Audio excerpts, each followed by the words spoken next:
नमो अरिहन्ताणं नमो सिद्धाणं नमो आयर्याणं नमो वज्रायाणं नमो लोये सव्साहुणं। पंच परमेष्ठी भगवान की जय। सामायिक पाठ की इस ज्ञानशाला की कक्षा में हम समझ रहे हैं कि वास्तव में एकमात्र आत्मा ही हमारा है और इस आत्मा के अलावा जितने भी पर पदार्थ हैं वे सभी अन्य हैं। इस प्रकार का चिंतन करने से निश्चित रूप से हमारी स्थिरता आत्मा की ओर प्रवेश करती है और हम सभी उस आत्मा की ओर बढ़ते हैं। आइए इसी क्रम में आज हम वास्तव में संसार की सच्चाई क्या है। जो शरीर हमारे साथ में है यह भी हमारा नहीं, आत्मा का नहीं, इसी बात को बतलाने के लिए आचार्य भगवान अगला श्लोक कह रहे हैं। यस्यास्ति नैक्यं वपुषापि सार्धं तस्यास्ति किं पुत्र कलत्र मित्रैः पृथक् कृते चर्मणि रोमकूपाः कुतो हि तिष्ठन्ति शरीर मध्ये। आइए अर्थ समझते हैं। यस्य अस्ति न ऐक्यम वपुषा अपि सार्धम। यस्य मतलब जिसका, अस्ति मतलब है, न अर्थात नहीं, जिसका नहीं है। क्या नहीं है? ऐक्यम अर्थात एकता, साथ, एक पना। वपुषा अपि शरीर के भी, सार्धम अर्थात साथ। जिस आत्मा का, आत्मा की चर्चा चल रही है। पिछले श्लोक में, पिछली कक्षा में हमने आत्मा का स्वरूप समझा था कि आत्मा कैसी है, एक है, शाश्वत। इस तरह से उस आत्मा का शरीर के साथ भी ऐक्य नहीं है, अर्थात एक संबंध नहीं है। शरीर अलग है, आत्मा अलग है। तस्य उस आत्मा का अस्ति मतलब है किम क्या, पुत्र कलत्र मित्र ही, पुत्र अर्थात पुत्र, कलत्र अर्थात स्त्री पत्नी, मित्र ही मित्रों के साथ। उस आत्मा का पुत्र, स्त्री, मित्र आदि के साथ क्या है? यहाँ प्रश्न चिन्ह लगा दिया, अर्थात क्या हो सकता है संबंध अथवा ऐक्य? उत्तर मिलेगा नहीं। क्या कह रहे हैं इन दो पंक्तियों में? जिस आत्मा का शरीर के साथ भी एक पना नहीं है, उस आत्मा का प्रत्यक्ष दूर, हमको दूसरा प्रत्यक्ष दिखाई देने वाले पर पदार्थ, ऐसे पुत्र, मित्र, स्त्री आदि से एक पना कैसे हो सकता है? अर्थात नहीं है।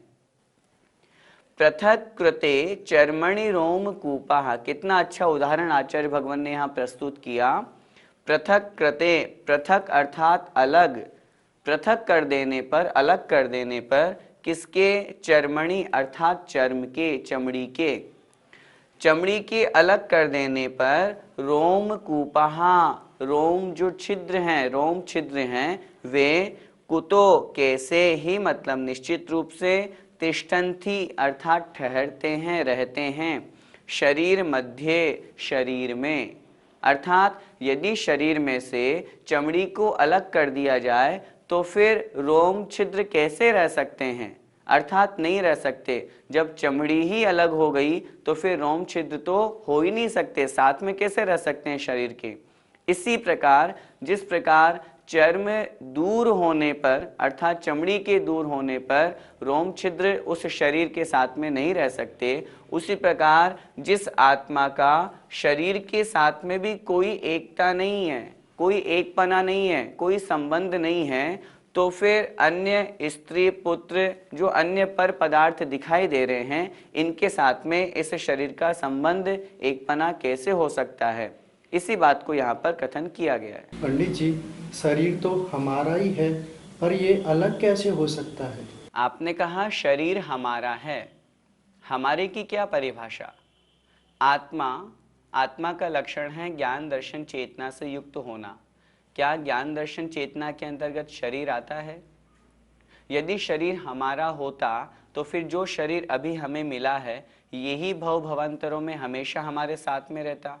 लेकिन जैसे ही यहाँ से आयु पूर्ण हुई, अन्य गति में हमारा गमन हुआ, वहाँ हमें दूसरा शरीर प्राप्त होता है। इन सब बातों से सिद्ध है कि शरीर हमारा नहीं। यदि शरीर हमारा होता तो फिर जो सिद्धालय में विराजमान सिद्ध भगवान हैं उनके भी शरीर होता, जबकि वो तो अशरीरी हैं। कहने का तात्पर्य है यह शरीर भी कर्म है। आचार्यों ने इसे नो कर्म कहा। मुख्य कर्म तो नहीं, लेकिन कर्म के जैसा ही है। नो कर्म, किंचित कर्म है। इसलिए इस शरीर को हम अपना कैसे कह सकते हैं? जब इस पर्याय में जीव का जन्म हुआ, तब इस पर्याय में इस जीव ने इस शरीर को धारण किया। आयु समाप्त होने पर जब यह शरीर छूटेगा, अगला शरीर उसे स्वयं प्राप्त हो जाएगा। तो यह शरीर इस आत्मा का कैसे हुआ? ये तो हमें प्रत्यक्ष दिखाई देता है।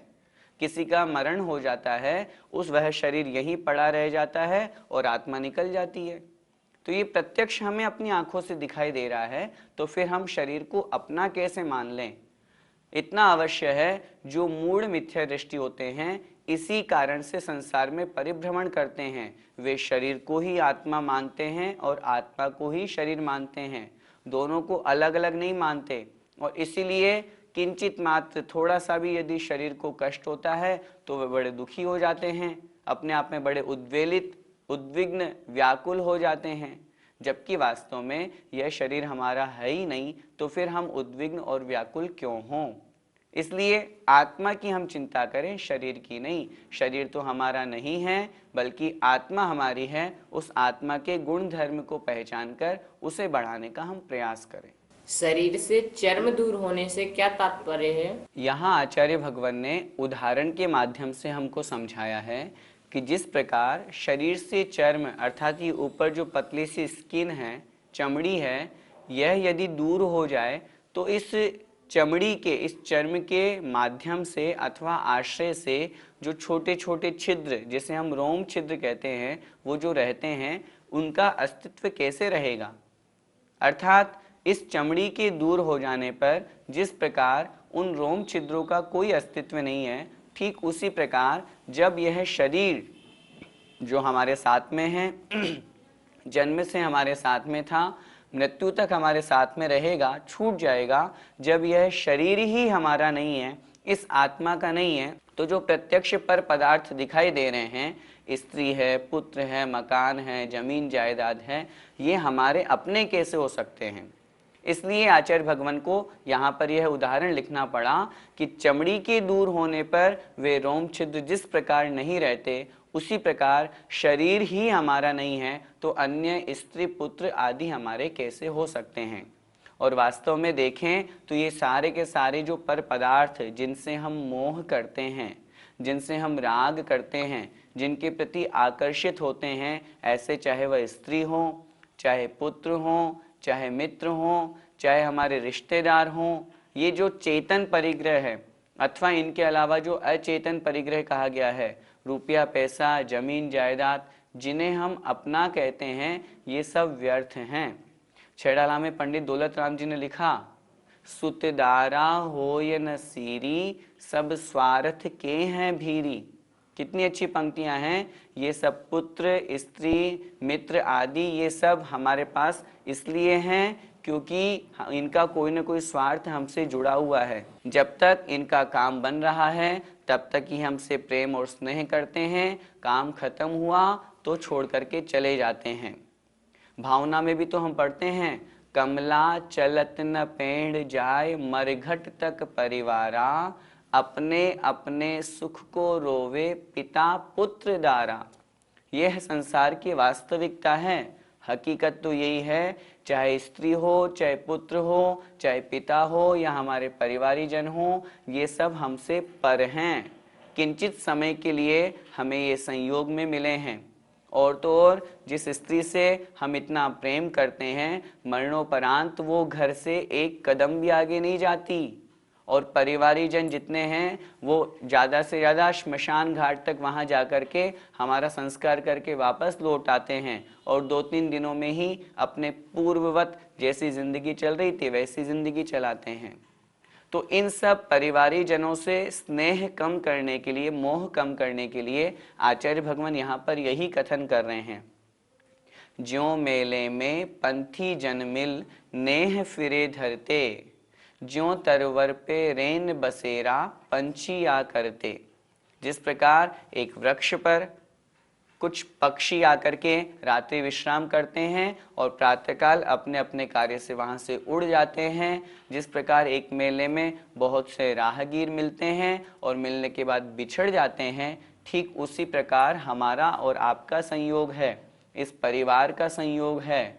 इस जन्म में कोई हमें स्त्री के रूप में मिला, कोई पिता के रूप में मिला, कोई पुत्र के रूप में मिला, बस कुछ समय का संयोग है, जिसका जितना संयोग वह उतना समय तक हमारा साथ देगा। उसके अलावा शेष समय के पश्चात समय पूर्ण होने पर, अवधि समाप्त होने पर वह हमारा साथ छोड़ करके चला जाएगा। अन्य पर पदार्थों की, पर वस्तुओं की क्या बात करें, यह जो हमारा शरीर है, यह शरीर भी निश्चित समय के लिए हमको मिला है। जितनी आयु हमें प्राप्त हुई है, ये भी जरूरी नहीं कि वह आयु भी हम पूर्ण भोग पाएं या नहीं भोग पाएं। देखो संसार की विचित्रता, क्या दशा है। माना कि यह शरीर हमको प्राप्त हुआ, लेकिन यह शरीर भी जितनी मनुष्य आयु हमको मिली, क्या पता पूरी भोग पाएं कि उसके पहले ही अकाल मरण के निमित्त से मरण हो जाए। हम जितनी आयु लेकर के आए पूरी नहीं भोग पाए, कहीं किसी निमित्त से मरण को प्राप्त हो जाए। तो जो शरीर बहुत लंबे समय तक हमारी दृष्टि में है वो लंबा समय, हकीकत तो जितनी आयु है उतने समय तक साथ रहने वाला था, लेकिन जब पाप कर्म का उदय आता है, असाता वेदनी का उदय आता है, तो वह शरीर भी जो जितनी आयु थी वहाँ तक साथ रहने वाला था, निमित्त के प्रभाव से वह भी शरीर का, वह भी आत्मा का साथ छोड़ करके चला जाता है, मृत्यु को प्राप्त हो जाता है, आत्मा निकल जाती है और शरीर यहीं पड़ा रह जाता है। इसीलिए आचार्य भगवान ने इस श्लोक में बहुत स्पष्ट समझाया, अन्य पर पदार्थ जो हमें अपनी आंखों से पर दूसरे अलग दिखाई दे रहे हैं, वे तो अलग है ही। जब शरीर ही हमारा अपना नहीं है, फिर हम उन पदार्थों को, उन पर वस्तुओं को, उन पर द्रव्यों को अपना कैसे कहें। इसलिए उनसे मोह हटाकर अपनी आत्मा की ओर राग करने का प्रयास हमको करना चाहिए, ताकि हम अपनी आत्मा का कल्याण कर सकें। इस प्रकार शरीर की वास्तविकता समझकर इस शरीर से मोह कम करने की बात को कहकर आचार्य भगवान अग्रिम श्लोक में कह रहे हैं कि संसार में जीव दुखी संयोग के कारण से होता है, और यदि वही संयोग उसका छूट जाए तो वह उस परमात्मा पद को प्राप्त कर सकता है। आइए समझते हैं। संयोग तो दुख मनेक भेदम, यतोष्णुते जन्म वने शरीरी, ततस्त्रिधासौ परिवर्जनीयो, यया सुनानिर्वृतिमात्मनीनाम्। संयोगतः दुखम अनेक भेदम, संयोगतः संयोग से, दुखम अर्थात दुख, अनेक भेदम अनेक प्रकार के, यतः क्योंकि, अश्नुते प्राप्त करता है। यह जीव संसार में दुख, अनेक प्रकार के दुख क्यों प्राप्त करता है? संयोगतः, संयोग के कारण से, उन संयोगों के साथ संबंध बिठाने के कारण से। कहाँ? जन्म वने, जन्म रूपी वन में। जन्म से तात्पर्य जहाँ जन्म मरण होता है, ऐसे संसार, संसार रूपी जंगल में। शरीरी अर्थात संसारी प्राणी, जो शरीर को धारण किए हुए हैं, ऐसे वे संसारी प्राणी इस संसार रूपी जंगल में अनेक प्रकार के दुखों को संयोग से प्राप्त करते हैं। संयोग के आपस में संबंध बिठाने से वे दुखी होते हैं। ततः इसलिए त्रिधा असौ, त्रिधा तीन प्रकार से, मन वचन और काय, इन तीन प्रकार से, असौ मतलब उसे, इसे किसे, संयोग को, उस संयोग के प्रति जो हम संबंध बनाते हैं उस संबंध को परिवर्जनीय है, अर्थात त्याग कर देना चाहिए, छोड़ देना चाहिए। जो हम संबंध बनाए हुए हैं उन संबंधों का त्याग कर देना चाहिए। किसके द्वारा त्याग कर देना चाहिए? यियासुना। यियासुना का अर्थ है प्राप्त करने की इच्छा रखने वाला पुरुष। क्या प्राप्त करना? निर्वृत्तिम आत्मनीनाम, निर्वृत्तिम अर्थात मोक्ष को, मुक्ति को। कैसी है वो मुक्ति? आत्मनीनाम अर्थात कल्याणकारी, जो आत्मा का कल्याण करने वाली है, ऐसी उस मुक्ति को प्राप्त करने की इच्छा रखने वाले पुरुष के द्वारा। ततः इसलिए उस संयोग को, उस संयोग से संबंधित जो संबंध है, राग द्वेष परिणति है, उसको त्रिधा, मन से, वचन से और काय से, तीनों से त्याग कर देना चाहिए।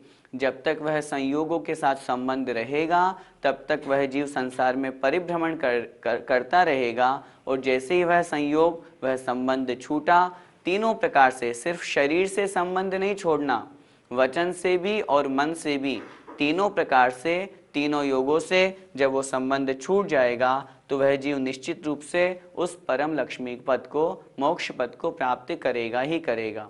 एक बार फिर से समझते हैं। संयोग के कारण से, यतः अर्थात क्योंकि, संयोग से ही यह संसारी प्राणी इस संसार रूपी वन में अनेक प्रकार के दुखों को प्राप्त करता है। इसलिए उस संयोग को, उस संबंध को, जो मोक्ष प्राप्त करने की कल्याणकारी, कल्याण करने वाले मुक्ति पद है, उस मुक्ति पद को प्राप्त करने की इच्छा रखने वाला पुरुष है, उस पुरुष के द्वारा मन वचन काय से उस संयोग को, उस संबंध को छोड़ देना चाहिए। यहाँ संयोग से हमें क्या लेना चाहिए? इस जन्म में, इस भव में हमें जितने भी बहिरंग पदार्थ मिले हैं, शरीर से लेकर के अन्य जितने भी हैं, चाहे स्त्री हो, पुत्र हो, मकान हो, जमीन जायदाद हो, ये सारे के सारे वस्तु जो हमें प्राप्त हुई है, इन्हीं का नाम है संयोग। और इन्हीं संयोग की वजह से हम राग द्वेष किया करते हैं। अर्थात आत्मा के अलावा, एकमात्र आत्मा है, उस आत्मा के अलावा पर पदार्थों का, बाह्य वस्तुओं का जो हमें संयोग प्राप्त हुआ है, उनका जो हमारे साथ में मिलना हुआ है, हमारे साथ में होना हुआ है, उसी का नाम है संयोग। यह शरीर भी तो एक संयोग से प्राप्त हुआ है। यह शरीर जब तक रहेगा, आयु है, मनुष्य पर्याय है, उसके पश्चात छूट जाएगा। इसी प्रकार चाहे स्त्री हो, पुत्र हो, चाहे हमारे मित्र हो, पिता हो, परिवारी जन हो, रिश्तेदार हो, चाहे और अन्य जितने भी चेतन अचेतन सब कुछ हैं, ये जो हमको प्राप्त हुए हैं, इसी का नाम है संयोग। और इसीलिए आचार्य भगवान ने यहाँ बहुत स्पष्ट कह दिया, एक शब्द में कह दिया, संयोग तो दुखम, संयोग से ही दुख होता है। जहाँ दो अथवा दो से अधिक हैं वहाँ दुख है, और जहाँ एकमात्र आत्मा है वही वास्तव में सुख का कारण है। इस प्रकार संयोग से, संयोग के संबंध से संसारी प्राणी दुख प्राप्त करता ही रहता है। भैया जी, हमारा शरीर है, हमें उससे सुख मिलता है, माता पिता हैं उनसे लाड़ मिलता है, सुख मिलता है, और घर में जितने भी साधन हैं उन सबसे हमें सुख भोगी तो मिलते हैं। फिर ये ऐसे कैसे हैं? दुख के कारण कैसे हैं? आप कह रहे हैं ये सुख के कारण हैं, लेकिन अगर वास्तविकता में देखें तो ये ही तो दुख के कारण हैं। ये हमें सुख देते हैं। आपने बात करी शरीर की, शरीर हमें सुख प्रदान करता है, लेकिन यह जो सुख दे रहा है वो क्षणिक है, थोड़ी सी देर का है, इंद्रिय सुख है। और उस इंद्रिय सुख को हमने बहुत अच्छी प्रकार से समझा है कि वह इंद्रिय सुख दुख का ही कारण है, दुख ही देने वाला है। 2 मिनट के लिए हमें सुख प्राप्त भले ही हो जाए, लेकिन वो शारीरिक सुख है, वो सांसारिक सुख है, वो क्षणिक है। उसके पश्चात वही वस्तु हमें दुख प्रदान करने लग जाती है। घर परिवार, रिश्तेदार, हमारे भाई बंधु, ये सारे के सारे सुख के कारण नहीं, दुख के ही कारण हैं। अच्छा, थोड़ी सी देर मन में विचार करें, चिंतवन का विषय। थोड़ी सी देर बैठ करके इत्मीनान से हम सोचें कि वास्तव में हम संसार में दुखी हैं, उसका कारण क्या। हमें भूख प्यास लग रही है, निमित्त क्या? हमारा शरीर। हमें बुखार आदि आया, निमित्त क्या? हमारा शरीर। हमें जितने भी, चाहे मानसिक बीमारी है, चाहे हम टेंशन की बात करें, रुपए पैसे की बात करें, इससे ये बोलना, उससे ये बोलना, उसको ये देना, ये लेना, ये सारा का सारा सुख कहाँ है? हम सोचते हैं रुपए पैसे जमीन जायदाद इन सब में हमको सुख मिलेगा, लेकिन यदि ये वस्तुएं हमारे पास में हो तो वह व्यक्ति बड़ा दुखी रहता है। अच्छा, अगर हम यह कहें कि रुपया पैसा जमीन जायदाद और इन सब, जिसके पास जितनी ज़्यादा संपत्ति होगी तो वो सबसे ज़्यादा सुखी होगा, तो फिर तो इस संसार में सबसे ज़्यादा सुखी होना चाहिए चक्रवर्ती, जिसके पास 6 खंड का अधिपति है, वह 96,000 रानियां हैं, पूरे के पूरे राज्य संपदा, लाखों करोड़ों हाथी घोड़े सब कुछ है, लेकिन फिर भी उन सबको छोड़ करके भी वह चक्रवर्ती वन में जाकर के दीक्षा ले लेते हैं। इससे क्या सिद्ध होता है? जो संसार विषय सुख होता, तीर्थंकर क्यों त्यागे, काहे को शिव साधन करते, संयम सो अनुरागे। अरे, यदि संसार में सुख होता, शरीर आदि में, स्त्री पुत्र आदि में, इन सब में ही सुख होता, तो फिर तीर्थंकर भगवान क्यों त्याग करते? क्यों भरत चक्रवर्ती पूरी की पूरी राज्य संपदा छोड़ करके जंगल की ओर चले गए और निर्ग्रंथ दिगंबर अवस्था धारण कर ली? और यदि आप यह मानते हैं कि परिग्रह से रहित होने में अथवा रुपया पैसा नहीं होने में तो हमें दुख होता है, तो फिर तो सबसे ज्यादा दुखी हमारे निर्ग्रंथ दिगंबर साधु होना चाहिए। लेकिन होता उल्टा है, हम बड़े दुखी हैं क्योंकि हमारे पास परिग्रह है, वे बड़े सुखी हैं क्योंकि वो निष्परिग्रही हैं। आजकल या कभी भी आप स्वयं देखें, कोई मुनि महाराज को कोई टेंशन नहीं, कोई विकल्प नहीं, किसी तरह का कुछ नहीं। आचार्य श्री को देखो, जब देखो तब हमेशा मुस्कुराते रहते हैं। अगर उन्हें दुख होगा तो क्या वो मुस्कुराएंगे? इससे बहुत स्पष्ट सी बात है कि सांसारिक पर पदार्थ जितने भी हैं, ये सारे के सारे दुख के ही कारण हैं। इष्टोपदेश में आचार्य पूज्यपाद स्वामी महाराज ने कहा है, दुख संदोह भागित्वम संयोगादिह देहिनाम त्यजामेनम ततः सर्वम मनोवाक्काय कर्म भी। ठीक जो श्लोक में आचार्य अमित गति स्वामी ने कहा, वही बात आचार्य पूज्यपाद स्वामी महाराज ने कही कि वास्तव में दुख का कारण संयोग ही है। इसलिए मैं इस शास्त्र को पढ़ करके और समझ करके अच्छी प्रकार से मन से, वचन से और काय से, तीनों से मैं उस संयोग को, उस संबंध का त्याग करता हूँ। शरीर से संबंध तो त्याग हो भी जाता है, वचनों से भी हो सकता है कि यहाँ हम बहुत अच्छी प्रकार से प्रयास करें, अभ्यास करें तो त्याग हो जाए, लेकिन मन से संबंध बहुत जुड़ा रहता है, सामने वाले से मानसिक अटैचमेंट बहुत रहता है, उस संबंध को भी छोड़ना पड़ेगा। वास्तव में वही मन से जो संबंध हमारा जुड़ा हुआ है वही दुख का कारण है। जिस व्यक्ति को हम कभी जानते नहीं, पहचानते नहीं, उस व्यक्ति के प्रति भी हमारा संबंध जुड़ा हुआ है, जिससे हमारा कोई लेना देना नहीं है, लेकिन उसकी खुशी होने में हम खुश होते हैं, उसके दुखी होने में हम दुखी हो जाते हैं। जिससे वो व्यक्ति भी हमें नहीं जानता, हम भी उस व्यक्ति को नहीं जानते, लेकिन फिर भी उस संबंध को हम लिए हुए हैं। तो जो हमारे साथ में संबंध है उनके साथ तो हम क्या कर रहे हैं, कितने सुखी दुखी हो रहे हैं, कितना राग द्वेष कर रहे हैं। इसीलिए आचार्य भगवान यहाँ पर कह रहे हैं, वही संयोग, वही संबंध दुख का कारण है। जय जिनेंद्र।